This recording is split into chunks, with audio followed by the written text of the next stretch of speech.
Assalamualaikum warahmatullahi wabarakatuh.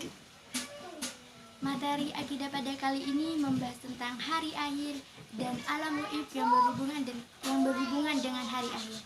Sebelum presentasi dimulai, mari kita membaca basmalah terlebih dahulu. Bismillahirrahmanirrahim. Baiklah, saya akan menjelaskan tentang hari akhir. Yang pertama yaitu pengertian hari akhir.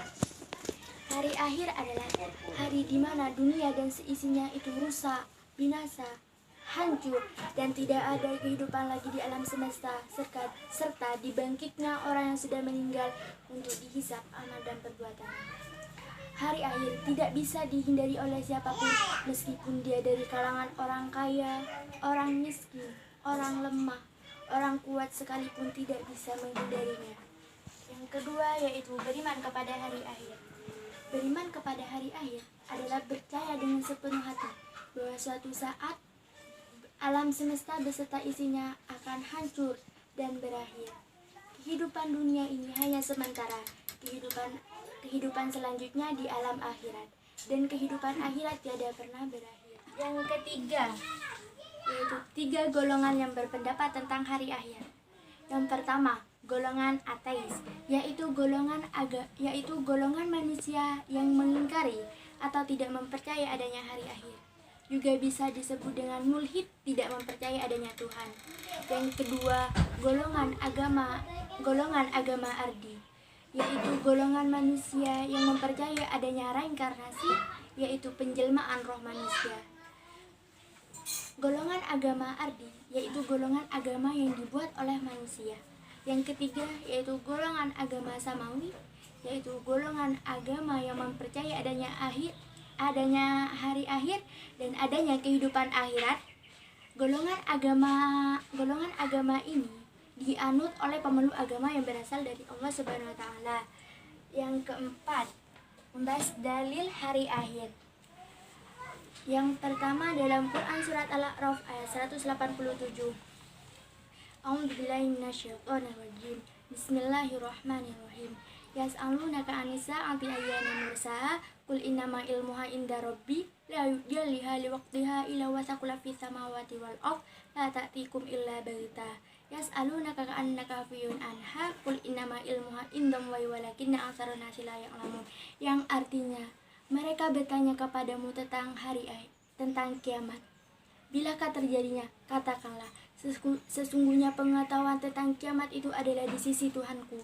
Tidak seorang pun yang dapat menjelaskan waktu kedatangannya selain Dia. Kiamat itu amat berat, hura-hurunya bagi makhluk yang di langit dan juga di bumi. Kiamat itu tidak akan datang kepadamu, melainkan dengan tiba-tiba. Mereka bertanya kepadamu seakan-akan kamu benar-benar mengetahui. Katakanlah, sesungguhnya pengetahuan tentang tentang hari kiamat itu adalah di sisi Allah, tetapi kebanyakan manusia tidak mengetahui. Quran surat Al-A'raf ayat 187. Yang kedua dalam Quran surat Al-Hajj ayat 7 yang menjelaskan bahwa hari kiamat itu pastilah datang. Yang ketiga dalam Quran surat At-Tuha ayat 15 yang menjelaskan bahwa hari kiamat itu disembunyikan oleh Allah dan tidak ada seorang pun yang dapat mengetahui kapan hari kiamat itu terjadi. Yang kelima membahas tentang nama-nama hari akhir. Yang pertama yaumul fas, artinya hari pemisahan.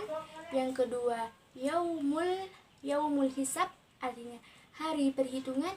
Yang ketiga yaumul jami, artinya hari yang keempat yaumul mahsyar, artinya berkumpul. Yang kelima yaumul ba'ats, artinya hari kebangkitan, dan masih banyak lagi. Yang keenam membahas tentang tanda-tanda hari akhir. Tanda-tanda hari akhir ada 2. Tanda-tanda kiamat sugro dan tanda-tanda kiamat kubro. Yang tanda-tanda kiamat sugro, yang pertama, banyak masjid megah tapi hanya sedikit jamaah. Yang kedua, banyak yang durhaka kepada orang tuanya. Yang ketiga, ilmu agama sudah diabaikan. Yang keempat, korupsi merajalela, dan hidup bermegah-megah, dan lain-lain. Yang kedua yaitu tanda-tanda kiamat kubro. Yang pertama, turunnya Dajjal. Yang kedua, turunnya hewan melata yang aneh. Yang ketiga, matahari terbit dari sebelah barat. Yang keempat, keluarnya asap beracun dari semua sudut bumi. Yang ketujuh, membahas tentang alam gaib yang berhubungan dengan hari akhir. Yang pertama, alam barzah, yaitu alam kubur tempat manusia meninggal dunia. Yang kedua, yaitu yaumul ba'ad, yaitu hari dibangkitnya manusia dari alam kubur. Yang ketiga, yaumul hasyr, yaitu hari digiringnya manusia ke padang mahsyar setelah dibangkitkan dari alam kubur. Yang keempat, yaumul hisab, yaitu hari dikumpulnya manusia di padang mahsyar untuk diperlihatkan amal perbuatannya selama hidup di dunia. Yang kelima, yaumul mizan, yaitu hari dikumpulnya manusia di padang mahsyar untuk diperhitungkan amal baik buruk perbuatannya selama hidup di dunia. Yang keenam, yaitu sirat, jalan menuju surga. Sirat sering disebut sebagai jembatan Siratul Mustaqim. Yang ketujuh, yaumul jaza, hari pembalasan. Hari pembalasan ada dua, surga dan neraka. Surga adalah sebutan sebuah tempat yang penuh dengan kenikmatan dan kebahagiaan di hari akhir. Surga disediakan bagi orang-orang yang takwa kepada Allah Subhanahu wa taala. Yang kedua, neraka. Neraka adalah sebutan sebuah tempat yang penuh dengan siksaan dan penderitaan di hari akhir. Neraka diperuntukkan bagi orang-orang yang durhaka dan mengingkari hukum-hukum Allah Subhanahu wa taala. Yang kedelapan, contoh beriman kepada hari akhir. Yang pertama, menjaga pikiran, sikap, dan perilaku dari sifat tercela.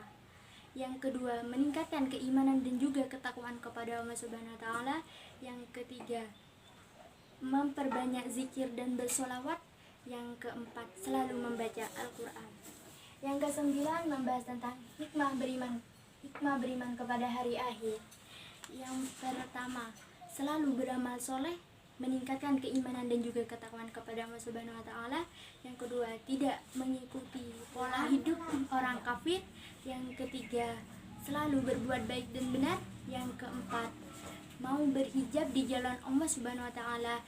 Yang kelima, tidak kikir dalam berinfak.